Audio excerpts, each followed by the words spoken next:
完 Acropolis 之後呢，我就喺另外一邊落咗山，咁行下呢，就嚟到呢個 Roman Agora 羅馬市集。羅馬市集位於雅典衛城嘅北邊，建於公元前27年至公元前17年左右嘅羅馬帝國時期。雖然遺址仲未完全挖掘，但係可以見到當時嘅市集四圍有柱廊圍繞，而且南邊有一個噴泉，亦都已經有公共廁所。呢度係 Monastiraki 廣場，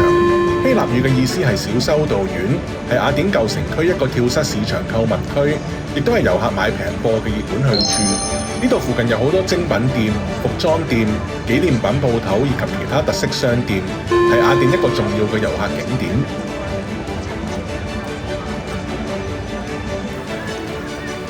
超級中意食椰子嘅我，梗係買咗個試下咩味啦。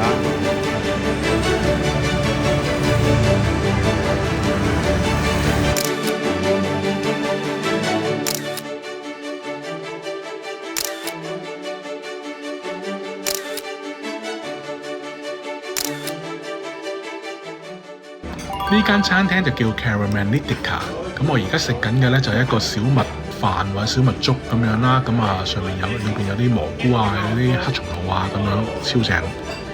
最正嘅就係佢送嘅呢個 yogurt， 上面唔知有啲番薯蓉定係蘿蔔蓉，非常之好食。而家坐緊嘅呢個纜車呢，就係上去雅典最高點 Nike Batis 山上面嘅。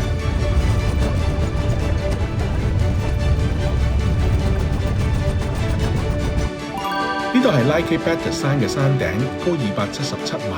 係雅典市中心嘅最高點。相傳女神雅典娜喺興建雅典衛城嘅時候呢，就唔小心跌咗啲山石落嚟，所以就形成咗呢一座山啦。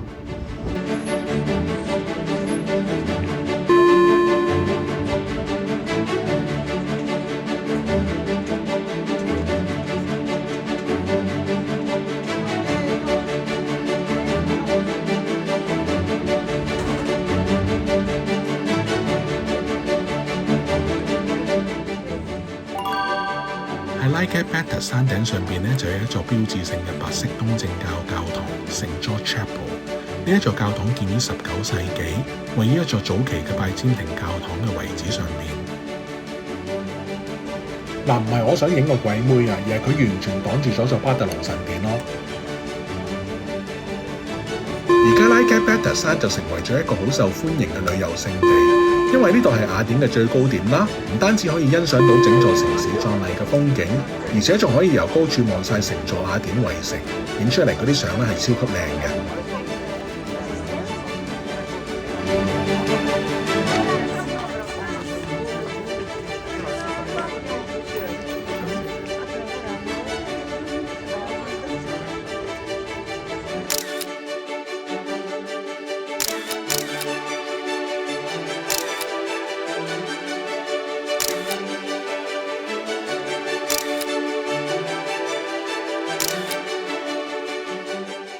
而家就嚟天黑啦，咁我聽人講呢度睇日落咧就好靚嘅，不過個天就好似好多雲，不過是但啦，等到天黑先走啦。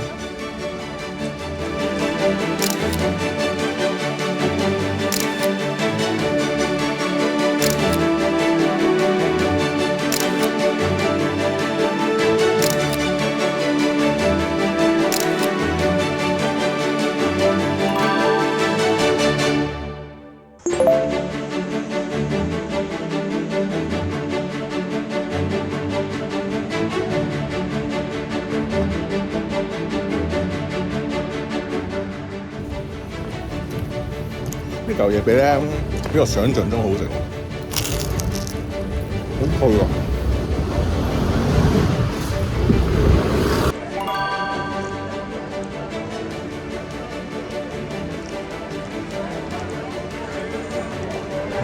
今日係星期日啊，今日係。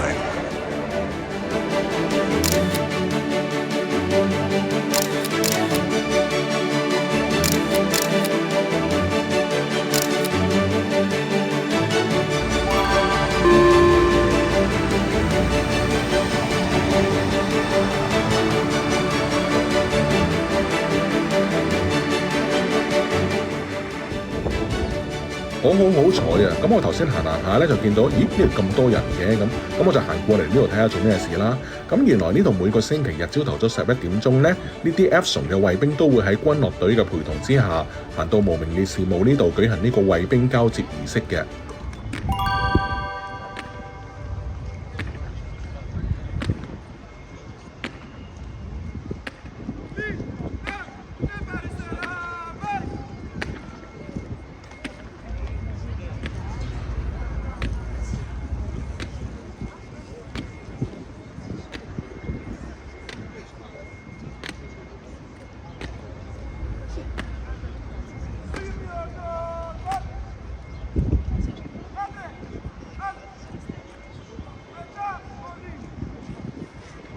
Σηκώσω πάνω στα... Έλα, σηκώσω πάνω να βλέπεις.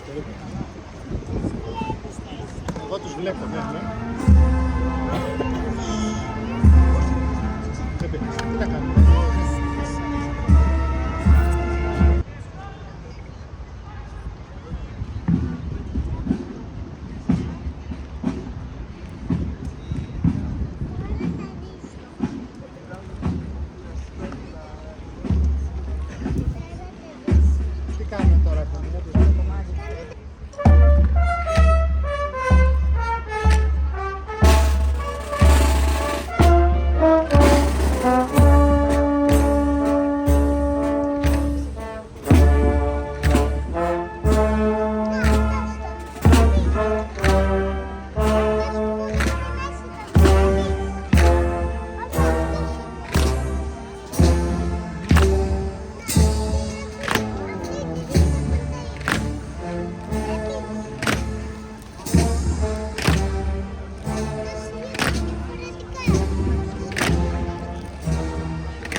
位於憲法廣場舊皇宮前面嘅無名戰士墓呢，係為咗紀念喺戰鬥中犧牲嘅希臘士兵而設立嘅戰爭紀念碑，24小時由希臘總統衛隊嘅 Epsom 士兵守護。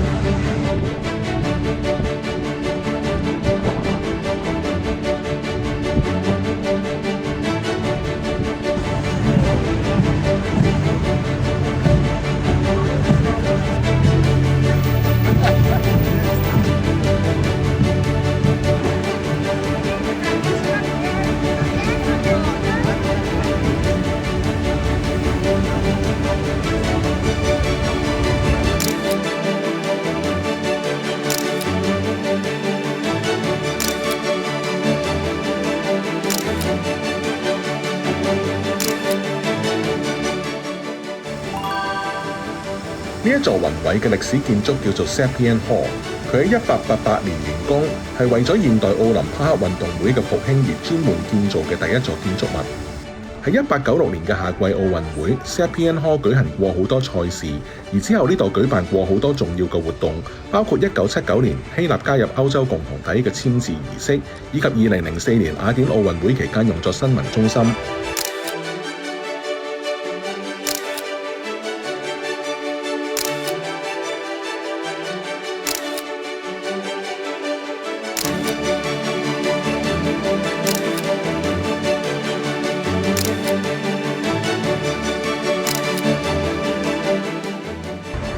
呢一座亞歷山大大帝騎馬嘅雕像呢，喺1992年創作，同我哋紐約唐人街嘅國父銅像一樣，經歷過重重困難，最終又係喺2019年樹立喺呢一度嚟。The Art of Hadrian 建於公元131至132年左右，整座拱門完全由大理石建造，用以表彰羅馬皇帝 Hadrian 對雅典嘅貢獻。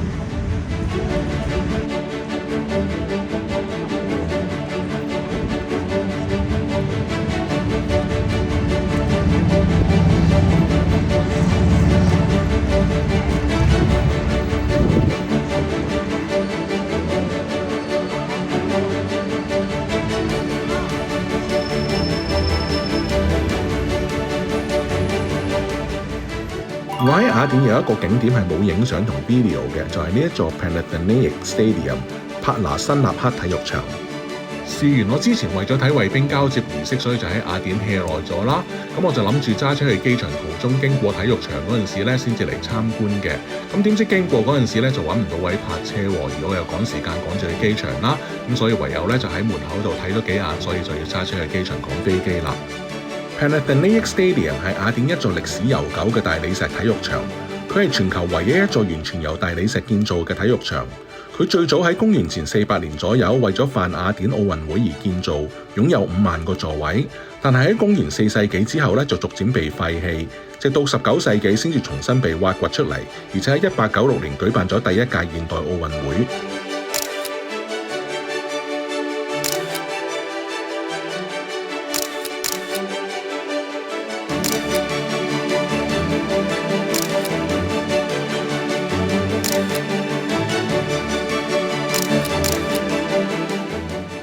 好啦，終於都剪晒2022年去呢個科索沃、北馬其頓、阿爾巴尼亞以及希臘嘅所有相同片啦。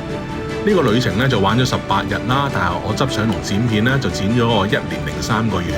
咁啊終於都搞掂啦。咁當然中間咧我有好多時間就係有執翻一啲以前嘅相啦，之前去瑞士或者之前去北歐有啲相同片啦，咁而且自己工作又忙，咁但係終於都將呢個 project 搞掂咗啦，咁希望大家中意啦。